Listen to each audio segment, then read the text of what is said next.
Hey everyone, let's dive into something that's probably on all our minds at some point, retirement. Retirement, right? Yeah, or as I like to think about it, margarita money. Margarita money. I like that. Yeah, gotta have those fun times, right? Yeah. So we're actually going to be diving into a recent podcast episode I found all about this, building that nest egg, Yeah. and it's really not as intimidating as it sounds. Not at all. This podcast is great. They broke it down into like these manageable steps for every decade of your adult life. Exactly. That's what really resonated with me because it's like whether you're, just starting out in your career or you're like, okay, I can see those sandy beaches on the horizon. There's something in here for everyone. And they really emphasize, it's never too early or too late to start planning. And that's key. It is. Empowering you to make those smart saving moves no matter where you are. Okay, so let's rewind all the way back. Back to our 20s. Remember those days? Yeah, the memories. Ramen noodle. Questionable fashion choices. Maybe. Yes.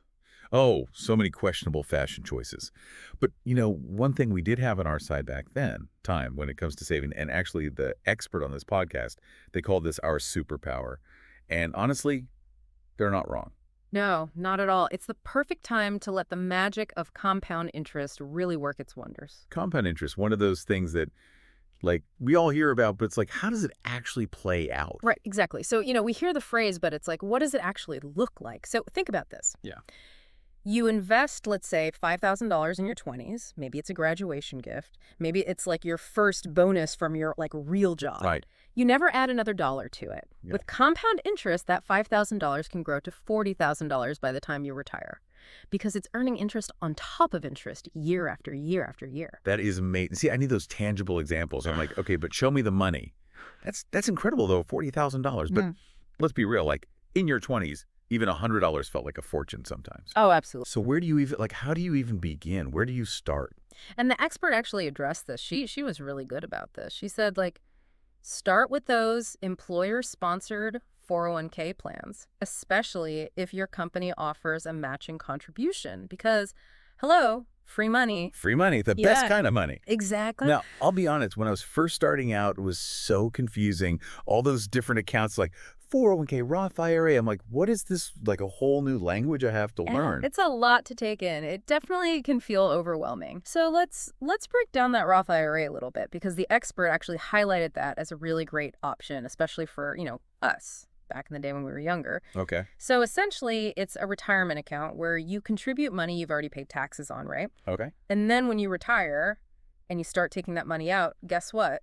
Those withdrawals, tax-free. Wait, so you're telling me with a Roth IRA, my margarita money gets to party tax-free in retirement? It's like a reward for being financially savvy in your younger years. Sign me up for that. Where do I sign on the dotted line? Right. It's a beautiful thing. It is.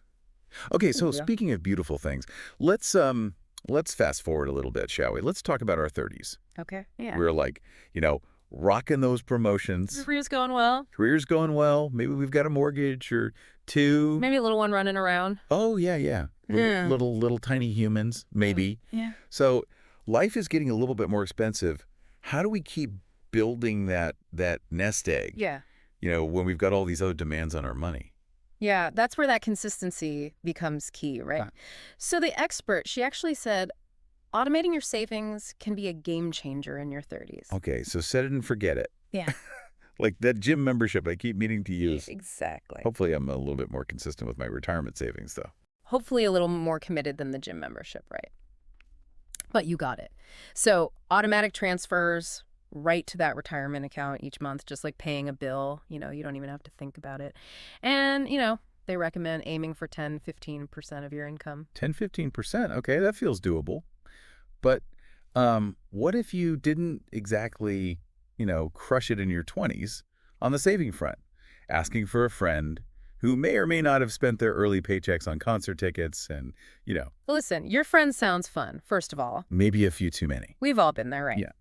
But the good news is there's still plenty of time to catch up in your 30s. It's not about being perfect. It's about making progress. Love that. Okay, so progress over perfection. So what are some, power moves we can make in our 30s to, supercharge our saving? Yeah. Well, she had some good ones. One thing that she really emphasized was the power of negotiation. Oh, okay. This is it. This is the time in your career when you're leveling up, you're gaining experience. So don't be afraid to negotiate that raise and then allocate a portion of that directly to your retirement. Ooh, more money and a boosted desk stick. I like it. Exactly. Exactly. Win-win, right? Another strategy that she mentioned was really kind of exploring ways to like free up cash flow in your budget. Okay. So could you downsize your living situation? Could you refinance your mortgage, to get a lower interest rate? Every little bit helps. Right. It all adds up. Yep. Now, we've talked about like saving more, but what about making our money work harder for us? Yes. I hear this term aggressive investing thrown around a lot, but not gonna lie, I don't totally get it. It can sound intimidating, It does. but it's really not. So basically, it means investing in assets that have the potential for higher returns, but also come with, a bit more risk. Okay, so higher risk, higher reward. Exactly. Exactly. So think about it like this. In your 20s, you had time on your side, right? So you could afford to be a little bit more conservative with those investments.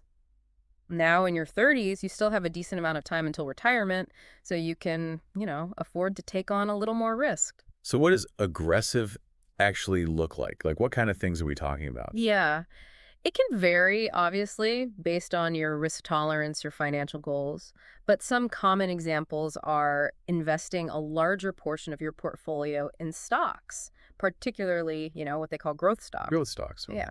Those are companies that are expected to, grow at an above average rate. Okay, so we're moving beyond those like low yield bonds. We're getting a little riskier. Exactly. And then if you're feeling really adventurous, you could even explore like alternative investments. Like what? So things like real estate or even, starting your own business. Okay, see, that's way more interesting than just like staring at my bank statement. Right. But it also sounds a little more like, Yes, and that's why it's always a good idea to do your research, right? great. And consider talking to a financial advisor. Okay. They can help you assess your risk tolerance, make sure you're making smart decisions. Yeah, get that personalized advice. Exactly. Solid advice. Okay, so we've built this foundation, in our 20s, 30s. Now we're stepping into the arena of our 40s. Here we go. I feel like there's a theme here. Each decade, new opportunities, new challenges. It's true. Your 40s are often a time of like peak earning potential. That's exciting. It is exciting, but it can also come with, increased responsibilities, maybe a few uh-oh moments Yeah. when you check in on those retirement savings goals. Uh-oh is right. Okay, so I have a feeling we're going to be uncovering some like serious saving strategies for this decade. You got it. You got it. So remember how we talked about automating that 10-15% of your income in your 30s? Well, in your 40s, she really upped the ante. She said aim for 15-20% if Yeah. you're not already doing that. Okay, that's a jump. Mm-hmm. How are we supposed to make that happen when we've got, mortgages and car payments and maybe even college funds we're trying to like squirrel away for those little humans? It's a lot. And this is where, that higher earning potential comes into play. Okay. This is the time to get like really laser focused on those financial goals and really maximizing those savings opportunities. Laser focus, I like it.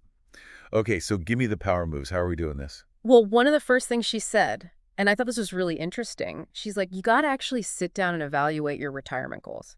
And she's like, and I don't mean like that vague, oh, yeah, someday I want to retire. Right. She's like, no, no, no. It's specific. You got to get down to the nitty gritty. Like, what does your dream retirement actually look like? Oh, Are you traveling the world? Are you pursuing hobbies? Are you starting a business? Because all of those things impact how much money you need. right. So it's like painting a picture of our future selves and then being like, all right, how do we financially support that masterpiece? Exactly. I like that. And then once you kind of have that clearer vision, you can calculate, okay, how much do I need to save to bridge the gap, right? Where I am now, where I want to be. And that kind of leads into that next crucial step, reviewing and potentially adjusting your investment strategy. Okay, so like back to those stocks and bonds we were talking about. All right. I feel a little more confident about them now, but any like tips for making sure things are still on track in my 40s? Yeah, absolutely. So, as you get closer to retirement, your risk tolerance might shift a little bit. Makes sense. Right. You might not be as comfortable with those like ups and downs of the stock market as you were maybe back in your, wilder 30s. Yeah, those were the days. Exactly. So it might mean shifting a larger portion of your portfolio to like more conservative investments like bonds, finding that balance. Again, it always goes back to like what's your individual, what's your risk tolerance, what are your goals, and all of that. Yeah. It's like fine-tuning our retirement roadmap as we get closer to the destination. Exactly, exactly. And speaking of getting closer, she did mention this. Once you hit that magic age of 50, those catch-up contributions become available. Oh, catch-up contributions. Those sound intriguing. Tell me more. So basically, it allows you to contribute even more to your retirement accounts each year, above those usual limits. So it's a fantastic opportunity to either play catch up, right? If you maybe didn't start as early as you would liked, or if you're just like, you know what, I'm getting close. I really want to boost those savings. Right, that final push. Exactly. Okay, so we might have to do a whole, deep dive episode on those catch-up contributions because I feel like that's a whole other can of worms we could open. So before we, officially wrap up our journey through the decades of retirement savings, anything from that, the podcast expert that really, Yes. stuck with you? Yes, absolutely. She really emphasized all these guidelines are incredibly helpful, but she's like the most important thing to remember is your retirement plan is personal. Oh, I love that. Yes. Because it's so easy to get caught up in, the comparison game. Right. What's everyone else doing? But everyone's situation is so different. Exactly. Your income is different, expenses are different, goals, risk tolerance, it's all unique to you. So take these guidelines, take these ideas, these strategies, and tailor them to fit your own life. I love that. It's so empowering. It's not about, a one-size-fits-all. It's like, let's create a plan that lights you up, that works for you and what you're working towards. Exactly. That is awesome. Well, on that note, I think it's time for us to wrap up this deep dive into the world of retirement savings. It's been fun. It has been fun. And, for one, I'm feeling a lot less overwhelmed by it all. It's like, okay, I can do this. Exactly. And that's what we want. We want you to feel empowered Yes. to take control of your financial future. Yes, exactly. So to our listeners, we hope this deep dive has provided you with those tools and insights to really make those, retirement dreams a reality. Absolutely. And remember, the most important step is that next one you take. Love it. So even if you're feeling behind, any progress, it's better than none. It's a marathon, not a sprint. So keep learning, keep saving smart, and you got this. Yes, and keep those margaritas flowing, right? Gotta have those. Always. All right, until next time, everyone, happy saving. Happy saving.